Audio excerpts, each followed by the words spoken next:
Hello students, good morning.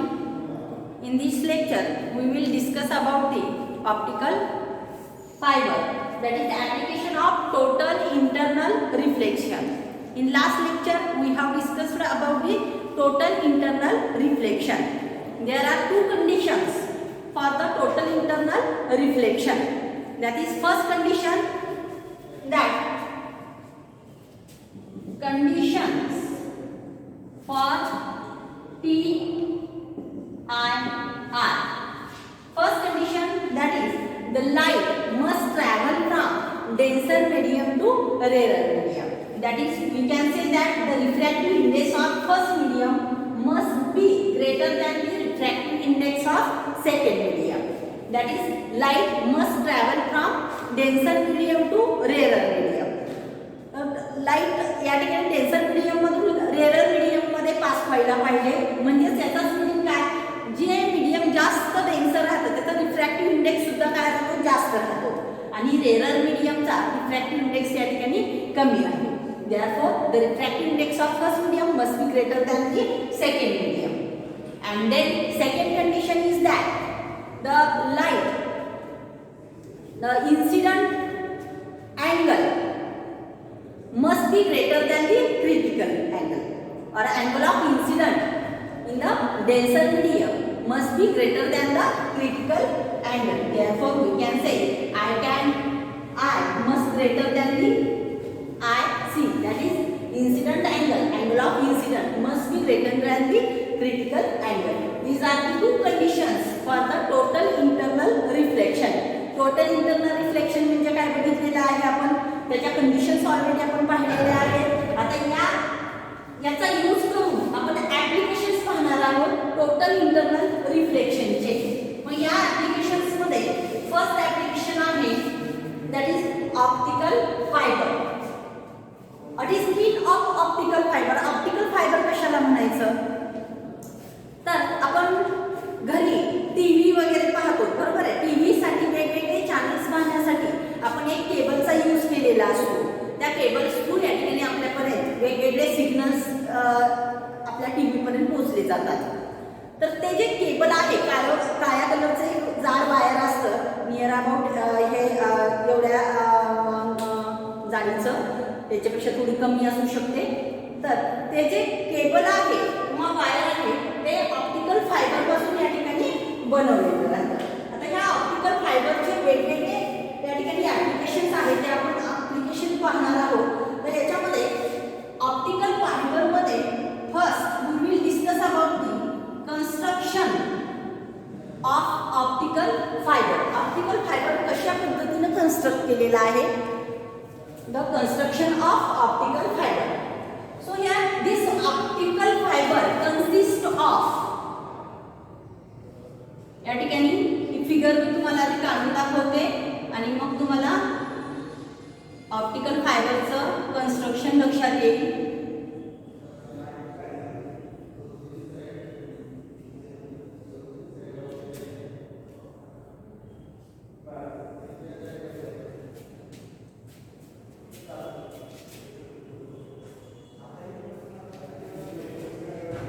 याच्यामध्ये this optical fibre consist of and extremely thin transparent and flexible core. या ठिकाणी transparent आणि flexible core राहते. Suppose या ठिकाणी ही जी आहे ते आपण एक कोर आहे असं समजूया.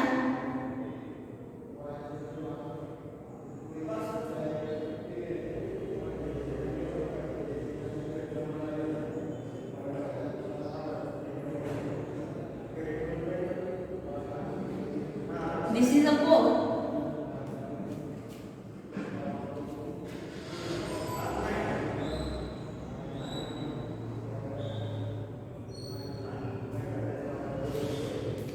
And this is a cladding.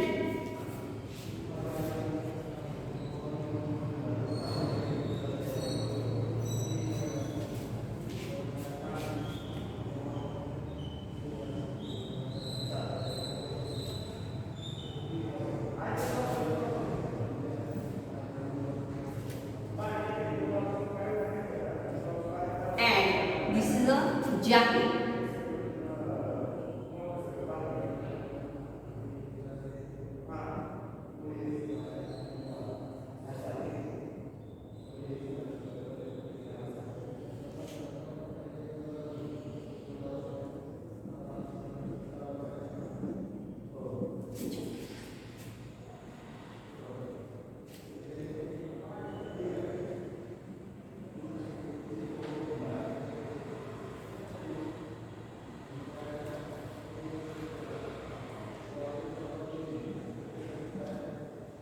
तर या ठिकाणी ही जी आहे ही कोर आहे आणि त्या कोर मध्ये या ठिकाणी टोटल इंटरनल रिफ्लेक्शन या ठिकाणी घडून येतं. या ठिकाणी हे ऑप्टिकल फायबर आहे किंवा या ठिकाणी एक वायर आहे आणि याचा कोरचा जो रिफ्रॅक्टिव्ह इंडेक्स असतो, the refractive index of core is greater than the refractive index of क्लॅडिंग.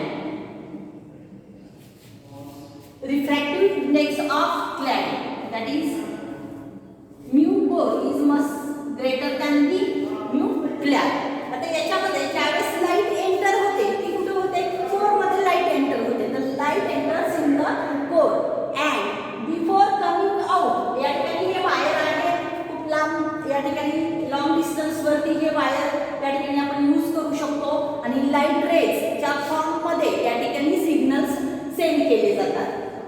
तर हा जो कोर असतो, कोरचा जो रिफ्रॅक्टिव्ह इंडेक्स आहे तो कसा असतो, जास्त असतो क्लॅडपेक्षा. क्लॅडिंगपेक्षा रिफ्रॅक्टिव्ह इंडेक्स कोरचा जास्त असतो. त्यामुळे लाईट ज्यावेळेस याच्यामधून जाते किंवा लाईटमध्ये ज्यावेळेस जाते एंटर करते त्यावेळेस लाईटचं मल्टिपल रिफ्लेक्शन होतं. सपोज या ठिकाणी ही क्लॅडिंग दाखवलेली आहे, लाईट अशा पद्धतीने एंटर करणार आहे. एंटर केल्यावरती इथं ही काय आहे, क्लॅडिंगचा भाग झाला, ही क्लॅडिंग आहे. मग इथं लाईट जी आहे ही मीडियम कसं राहतं, जास्त डेन्सर राहतं आणि हे कसं असतं, रेअर असतं. मग लाईट ज्यावेळेस इथं इन्सिडंट होते त्यावेळेस the angle of incident is greater than the critical angle. If angle of incident is greater than the critical angle then light reflect back in same medium. त्याच मीडियम मध्ये light काय होते, reflect होते. परत इथं incident झालेली light परत reflect होते. And at this time there are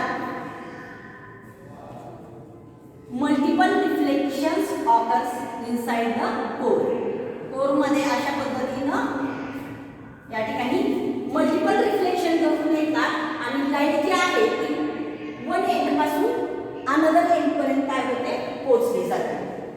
So here this optical fiber consists of extremely thin transparent core. ही जी कोर असते ती खूप स्मॉल असते. आपल्याला फिगरमध्ये जरी या ठिकाणी मोठी दाखवली असली तरी खूप स्मॉल असते. अगदी आपल्या थोडक्यात जी वायर वगैरे आपण यूज करतो स्मॉल करंट इलेक्ट्रिसिटीमध्ये त्या पद्धतीची जाळी या ठिकाणी ह्या कोरची राहते किंवा आपला जो केसाची जाळी आहे त्याच्यापेक्षा थोडीशी मोठ्या साईजची जाळी या ठिकाणी ह्या कोरची राहते. आणि ही जी कोरचं मटेरियल आहे ते कसं राहतं, ट्रान्सपरंट राहतं आणि थिन असते ही core. As well as it is denser than that of the cladding. त्या क्लॅडिंगपेक्षा या ठिकाणी डेन्सर राहते. It is also flexible. या ठिकाणी ही जी क्लॅड कोर असते ती सुद्धा या ठिकाणी फ्लेक्झिबल असते आणि हे क्लॅडिंगचं मटेरियल आहे ते सुद्धा कसं राहतं, फ्लेक्झिबल राहतं. So here we can say that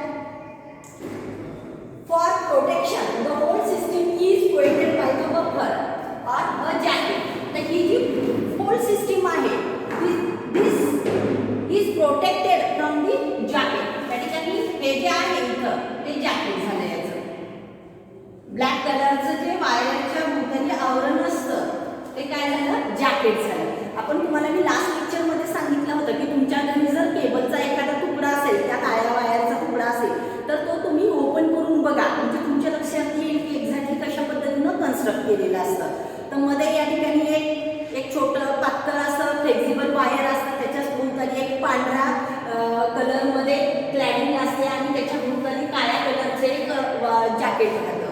तर this jacket protect this cladding and core from the environment पासून प्रोटेक्शन करतं. त्याचबरोबर अदर सिग्नल्स याच्यामध्ये मिक्स होऊ नये याच्यापासून सुद्धा हे जॅकेट याचं प्रोटेक्शन करत असतं. say the many such fibers can be packed together in a outer cover. या आउटर कव्हर मध्ये या ठिकाणी ही कोर आणि क्लॅड या पद्धतीनं पॅक केलेली राहते. त्याच्यामध्ये लाईट ज्यावेळेस एंटर करते त्यावेळेस मल्टिपल रिफ्लेक्शन मधून या ठिकाणी लाईट जी आहे ती वायरच्या दुसऱ्या एंड पर्यंत पोहोचली जाते. आता याच्यामध्ये ह्याचं जे वर्किंग आहे, वर्किंग कशा पद्धतीनं चालतं तर याच्यामध्ये working of optical fibre is based on the principle of total internal reflection. मग आपल्याला जर विचारलं what is the principle of optical fibre, optical फायबरचं प्रिन्सिपल काय आहे तर आपण काय सांगू शकतो the optical fibre is based on the principle of total internal reflection. Optical fibre हे टोटल इंटरनल रिफ्लेक्शन वरती डिपेंड आहे किंवा वर्क करतं. Therefore the working of optical fiber is based on the total internal reflection. आणि total internal reflection च्या दोन conditions तुम्हाला माहित आहेत. That is mu1 must be greater than the mu2 and second condition I must greater than the IC. ह्या condition वरतीच या ठिकाणी या ऑप्टिकल फायबर सुद्धा वर्क करतं.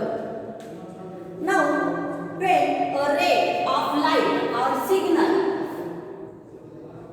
pass through the optical fiber or incident on the core, then this ray when incident at this interface of cladding and core, त्या interface वरती incident झाल्यावर if the angle of incident is greater than the angle of or greater than the critical angle, then the ray of light come back in the same medium. आता लाईटचा रे आहे कुठे जायला पाहिजे होता असं जायला पाहिजे होता, परंतु या ठिकाणी लाईटचं टोटल इंटरनल रिफ्लेक्शन होत असल्यामुळे लाईट जो आहे तो त्याच मीडियम मध्ये रिटर्न येतो.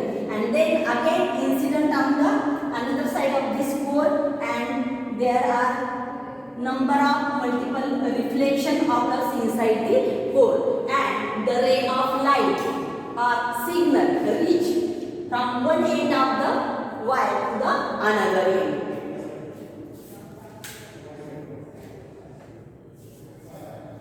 The optical signal travels with the highest speed possible speed in the material.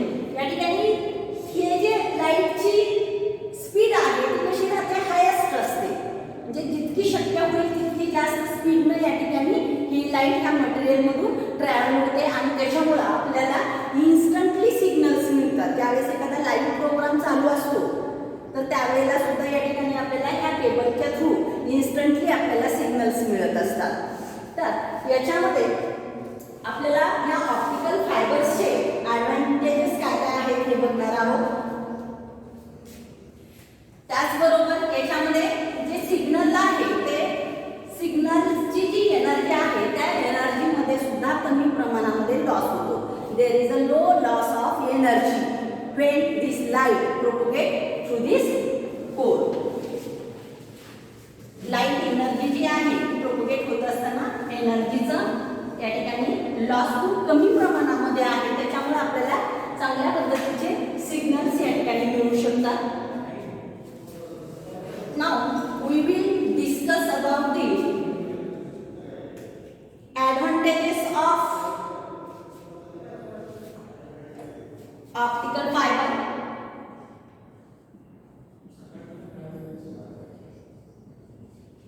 Advantages बघणार आहोत आपण. Advantages of optical fiber.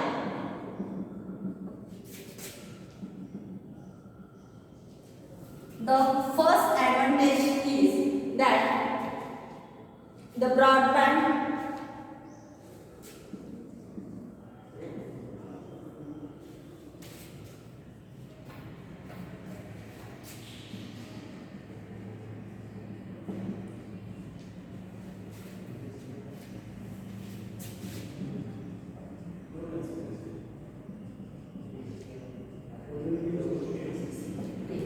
the first advantage that is the broadband width or frequency range for seeing TV signal. आपल्याला माहिती आहे की TV signal send करण्यासाठी optical फायबरचा use केला जातो.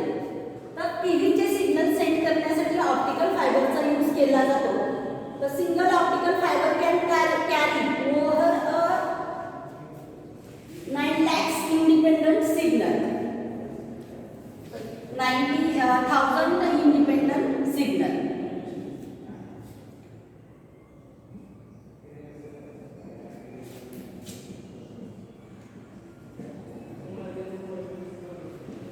आता आपल्याला माहिती आहे की आपण टीव्ही पाहत असतो त्यावेळेस आपण वेगवेगळे चॅनल्स, खूप सारे चॅनल्स आपल्याकडे असतात, बरोबर आहे. तर त्या चॅनल्सची जी फ्रिक्वेन्सीची रेंज असते ती प्रत्येक चॅनलसाठी वेगवेगळी फ्रिक्वेन्सी राहते आणि एकाच केबलमधून या ठिकाणी सगळ्या टाईपच्या फ्रिक्वेन्सीचे सिग्नल सेंड केले जातात. मग याच्यामध्ये या ऑप्टिकल फायबरमध्ये ही स्पेशालिटी आहे की याचा हा ॲडव्हान्टेजेस आहे. ब्रॉडबँड लिंकमध्ये किंवा फ्रिक्वेन्सी रेंज जी आहे ती वेगवेगळ्या फ्रिक्वेन्सी रेंजचे सिग्नल याच्यामधून सेंड केले जातात एकाच वायरमधून. म्हणजे आपल्याला वेगवेगळ्या फ्रिक्वेन्सीची वेव्ह सेंड करण्यासाठी वेगवेगळ्या वायरची गरज लागत नाही. एकाच या ठिकाणी ऑप्टिकल फायबरमधून आपण वेगवेगळ्या या ठिकाणी सिग्नल्स, वेगवेगळी फ्रिक्वेन्सी असलेले सिग्नल्स आपण सेंड करू शकतो. TV signal it is near about 90,000 independent signal can be carry one optical fibre. एका ऑप्टिकल फायबरमधून या ठिकाणी 90,000 इंडिपेंडंट सिग्नल या ठिकाणी आपण सेंड करू शकतो किंवा हा जो ऑप्टिकल फायबर आहे तो कॅरी करू शकतो. Then second that is the immunity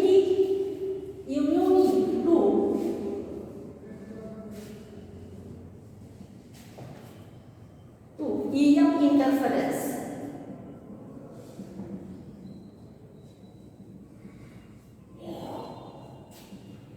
Immunity to EM interference means आपल्याला माहिती आहे की बऱ्याचदा ज्यावेळेस आपण एक सिग्नल सेंड करत असतो त्यावेळेस जर मध्येच दुसरं सिग्नल आलं तर त्यावेळेस दोन वेव्ज एकत्रित मिक्स होतात, त्यांचं इंटरफरन्स होतं थोडक्यात.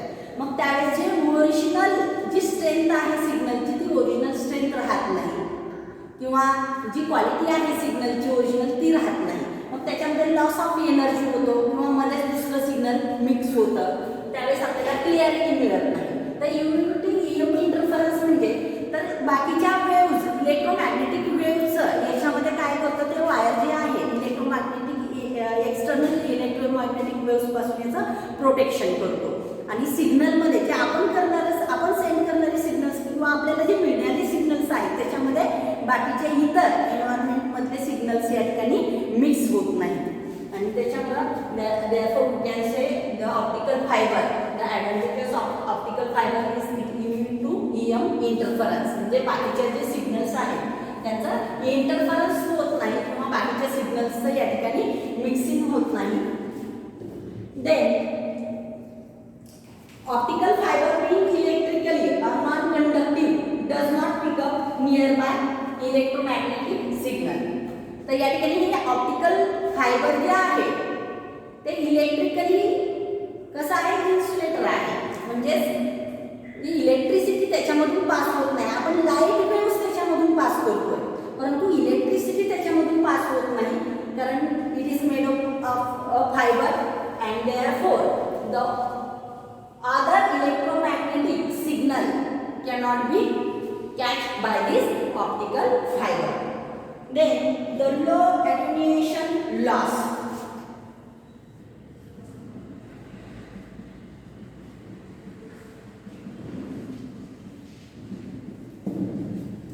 Low attenuation loss means याच्यामध्ये loss being lower than the 0.2 dB per kilometer. Loss less than 0.2 dB per kilometer. म्हणजेच इट मीन्स दॅट dB कशाचं युनिट आहे, आपण जे साऊंडची स्ट्रेंथ किंवा एनर्जी मोजतो ती dB मध्ये मेजर करतो. तर 0.2 dB पर किलोमीटर म्हणजे एका किलोमीटर साठी जी काय आपण केबल यूज करतो, वायर यूज करतो तेवढ्या 1 किलोमीटरच्या वायरमध्ये 0.2 dB म्हणजे खूप स्मॉल या ठिकाणी साऊंड एनर्जीचा लॉस होऊ शकतो. मे बी लॉस कधी कधी काहीच होत नाही, झाला तरी खूप कमी प्रमाणामध्ये लॉस होतो. म्हणून या ठिकाणी low attenuation loss means the loss may be less than 0.2 dB per kilometre. मग त्याच्यामुळं या ठिकाणी लॉंग डिस्टन्स कम्युनिकेशनसाठी सुद्धा आपण ह्या केबल्सचा यूज करू शकतो, त्या वायर्सचा ऑप्टिकल फायबरचा या ठिकाणी आपण यूज करू शकतो. Because for 1 kilometre it is a loss of signal is 0.2 dB and therefore we can use this optical fiber for a long communication. Therefore, a single long cable can be used for several kilometers. Long distance वरती सुद्धा या ठिकाणी आपण त्या केबलचा use करू शकतो. Then electrical insulator.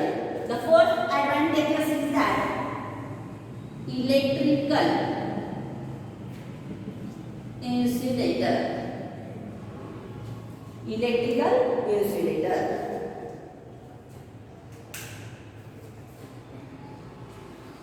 तर याच्यामध्ये इलेक्ट्रिकल इन्सुलेटर असल्यामुळे लाइटिंगचा वगैरे याच्यामध्ये इफेक्ट होत नाही.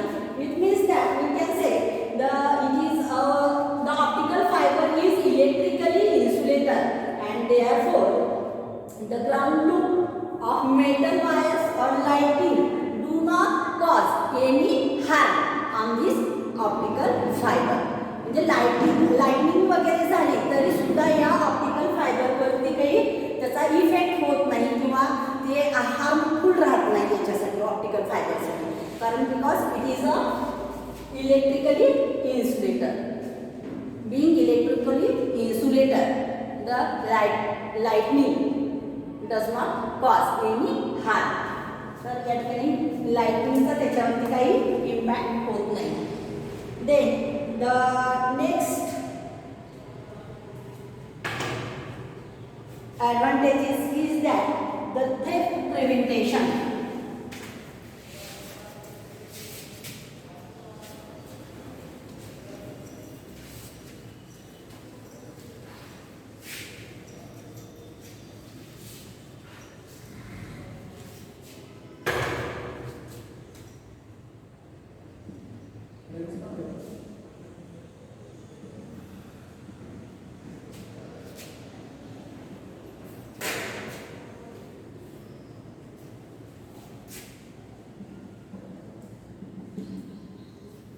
Yet again, theft prevention.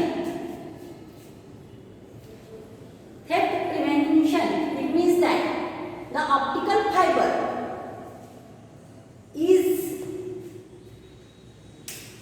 does not use copper or other expensive material. The optical fiber मध्ये या ठिकाणी कॉपर किंवा जे अदर मटेरियल्स आहेत जे की जास्त एक्सपेन्सिव्ह राहतात, जास्त महाग असलेले मटेरियल्स याच्यामध्ये यूज केले जात नाही आणि त्याच्यामुळे हे जे केबल्स आहेत ते चोरी होण्यापासूनचा जो आपल्याला धोका असतो तो कमी प्रमाणामध्ये राहतो. म्हणजेच या ठिकाणी जरी एखाद्या व्यक्तीनं हे वायर चोरून नेलं तरी त्याला त्याच्यापासून जास्त काही मोठा फायदा होऊ शकणार नाही. कारण मध्ये या ठिकाणी कॉपरचा वगैरे वायरचा यूज केले. Information, security of information. It means that the internal damage is most unlikely to occur, keeping the information secure.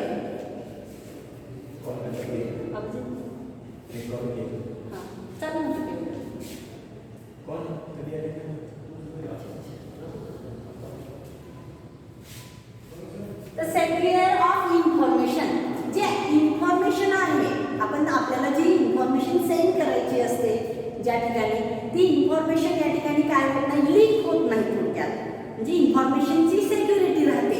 Suppose एखाद्या पॉईंट पासून दुसऱ्या पॉईंटला आपण या ठिकाणी ह्या केबलचा यूज करून इन्फॉर्मेशन सेंड करत असाल, परंतु काही कारणांमध्ये जर हे वायर डॅमेज वगैरे झालेलं असेल किंवा वायर एक किंवा एका पॉईंटला वायर कमी पडत असेल त्यावेळेस आपण दुसरं केबल या ठिकाणी कनेक्ट करत असतो, त्यावेळेसला मध्ये जे आहे ते डॅमेज वगैरे झालेलं असेल तर याच्यामधून इन्फॉर्मेशन जी आहे किंवा जे सिग्नल्स आहेत ते लॉस होत नाही किंवा जे सिग्नल्स आहेत ते सेक्युअर राहतात किंवा इन्फॉर्मेशन जी आहे तशी सेक्युअर राहते. मध्येच या ठिकाणी इन्फॉर्मेशन जी आहे ती लॉस होत नाही.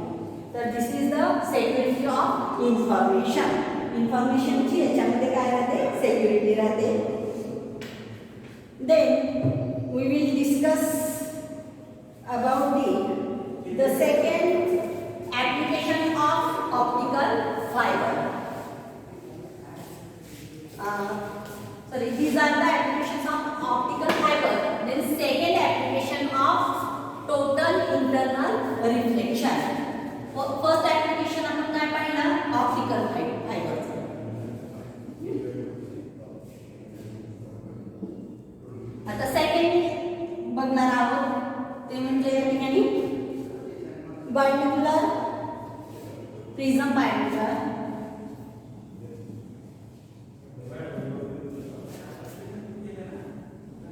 Prism binocular. फर्स्ट ऍप्लिकेशन होता आपला ऑप्टिकल फायबर. ऑप्टिकल फायबर मध्ये परत आपण या ठिकाणी त्याचे वेगवेगळे ऍडव्हांटेजेस पाहिले आणि त्याच्यानंतर आपण पाहतोय second application of total internal reflection. ते म्हणजे कोणतं? प्रिझम बायनोक्युलर.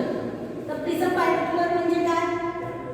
आता आपण बऱ्याचदा एक काळ्या कलरची दुर्बीण आपल्याकडे असते घरात, छोटीशी लांबच्या वस्तू वगैरे पाहण्यासाठी किंवा खेळण्यातील लहान मुलांची वगैरे दुर्बीण असते. त्याचबरोबर मोठी पण दुर्बीण राहते आपल्याकडे.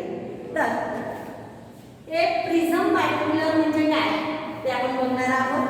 तर याच्यामध्ये जे ट्रॅडिशनल बायनोक्युलर असतो, the traditional binocular use only 2 cylinders. 2 cylinders या ठिकाणी ट्रॅडिशनल बायनोक्युलर मध्ये यूज केलेले राहतात. आपल्याकडे कदाचित तुमच्या घरात ही असेल की दुर्बीण ज्याच्यामध्ये की 2 सिलेंडरचा यूज केला जातो आणि ते 2 सिलेंडर्स या ठिकाणी 2 डोळ्याच्या मध्ये जेवढं डिस्टन्स असेल तेवढ्या डिस्टन्सवरती हे 2 सिलेंडर असतात अशा पद्धतीनं. ओके, एवढ्या म्हणजे जे आपल्या 2 डोळ्यामध्ये जेवढं डिस्टन्स आहे तेवढ्याच डिस्टन्सवरती हे 2 सिलेंडर्स असतात. मग हे 2 ते काय झाला, एक ऑर्डिनरी किंवा जो रेग्युलर बायनोक्युलर आहे तो झाला. आता आपण बघणार आहोत तो म्हणजे प्रिझम बायनोक्युलर.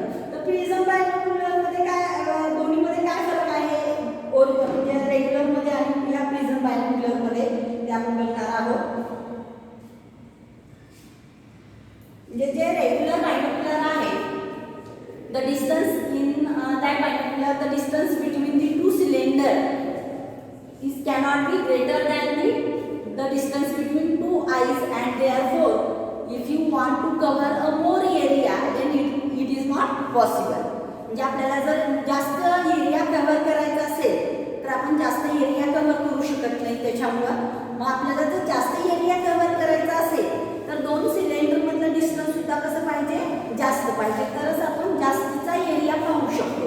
मग ह्याच्यामध्ये बघा आता कशा पद्धतीने हे 2 सिलेंडर दिलेले असतात ते बघा. त्या पद्धतीनं हा एक सिलेंडर राहतो.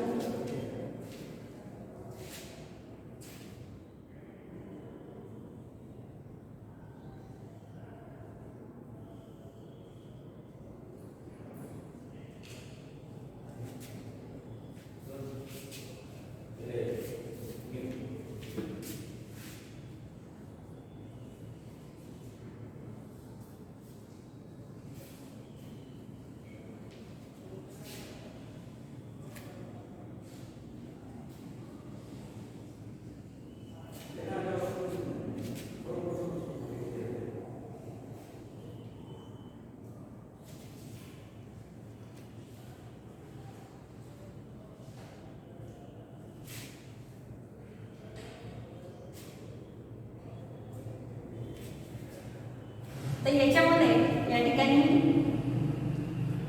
एक 4 लेन्सेसचा यूज केला जातो किंवा 4 प्रिझमचा यूज केला जातो. तर इथं एक असतो, त्याच्यानंतर या ठिकाणी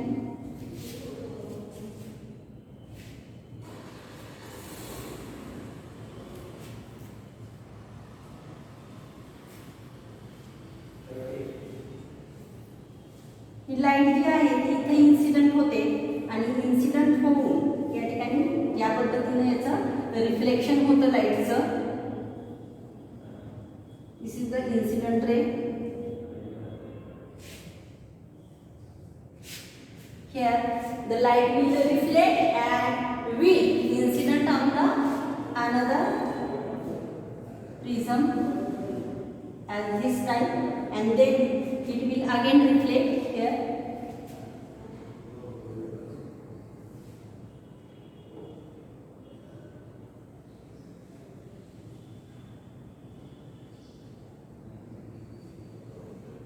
या पद्धतीने लाईटचं रिफ्लेक्शन होतं. टोटल इंटरनल रिफ्लेक्शन म्हणायचं याला. या पद्धतीने टोटल इंटरनल रिफ्लेक्शन होऊन आता या दोन्हीच्या मधलं जे डिस्टन्स आहे ते किती आहे, आपल्या 2 डोळ्याच्या मध्ये जेवढं distance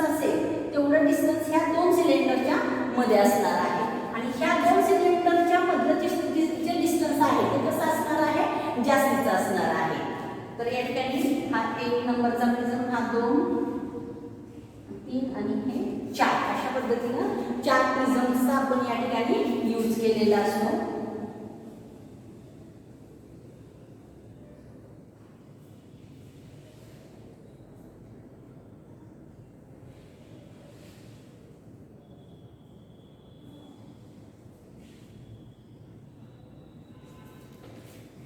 So this is the prism binocular.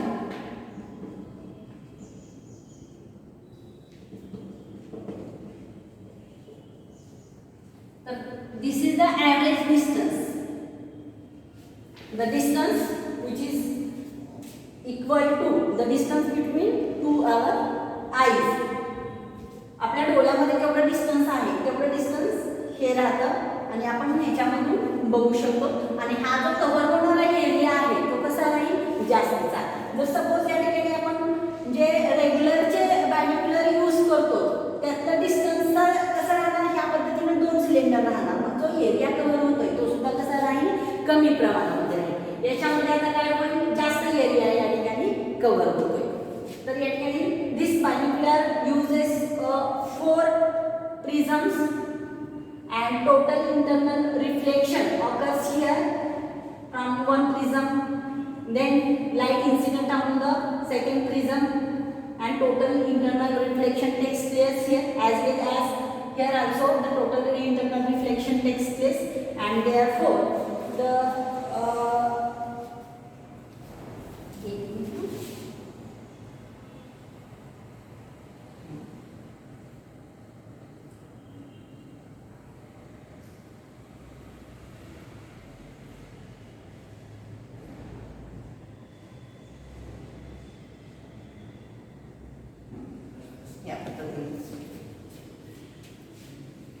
तर या पद्धतीने या ठिकाणी टोटल इंटरनल रिफ्लेक्शन निघून येतं. A prism binocular has 2 right angular glass prisms which apply the principle of total internal reflection. हे राईट अँगल ग्लास प्रिझम्स या ठिकाणी यूज केलेले असतात. Then incident rays are reflected internally twice, giving the viewer a wider field of view. And therefore, this covers a maximum area for the observation, and this binocular is preferred for our use.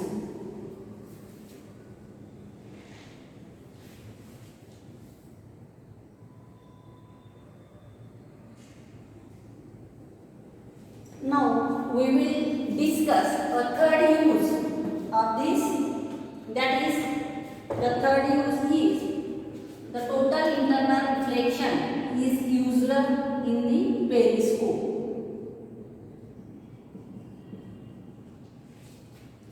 Periscope म्हणजे काय? Periscope कशाला म्हटलं जातं?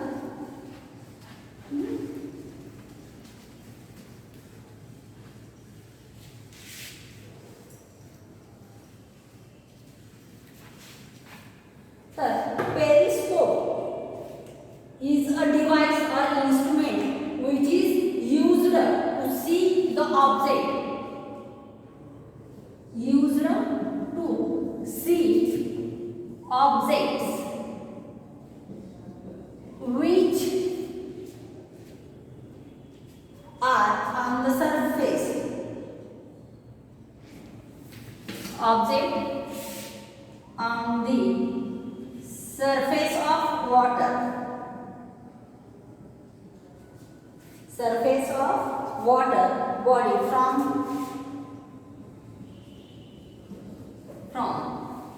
inside the water. Inside the water.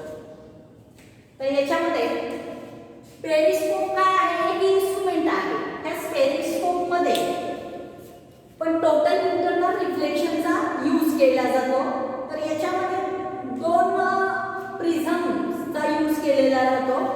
Water surface पेरिस्कोपचे जे object असतात ते object पाहण्यासाठी आपण सपोज या ठिकाणी पाण्याच्या मध्ये आहोत आणि पाण्याच्या मधून खालून जर आपल्याला वॉटर सरफेसवरचे ऑब्जेक्ट पाहिजे असतील तर त्यावेळेस आपण ह्या पेरिस्कोपचा यूज करतो.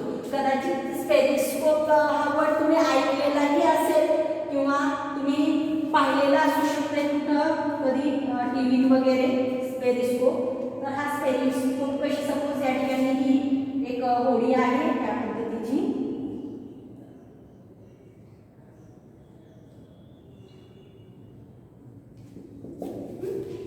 आता याच्यामध्ये सपोज आपण जे आहोत ते वॉटर अंडर वॉटर आहोत म्हणजेच या ठिकाणी वॉटर पासून काही खालच्या लेवलला डिस्टन्सला आहोत आणि आपल्याला पाण्यातून आपल्याला वॉटर सरफेसवर जी वस्तू पाहिजे असेल तर या ठिकाणी हा पेरिस्कोपचा यूज केला जातो.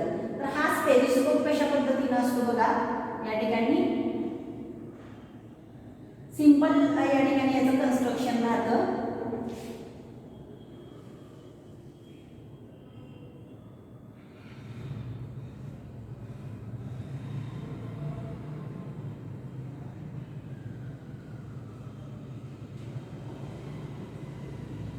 तर ही हा जो लाईट रे आहे तो या ठिकाणी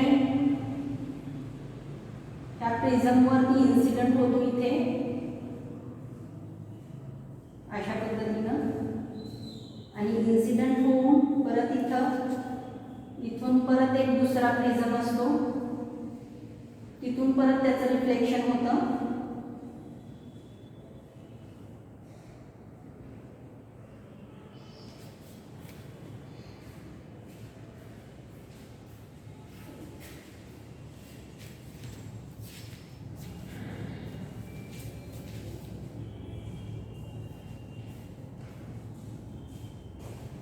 या पद्धतीनं आणि the object can see by a body which is inside the water and the object which object we have to see is on the surface of water. This body is on the surface of water and we are inside the water and therefore by using this here total internal reflection takes place 2 times and this we can see the object which are on the surface and this is called the periscope. This instrument is called as the periscope.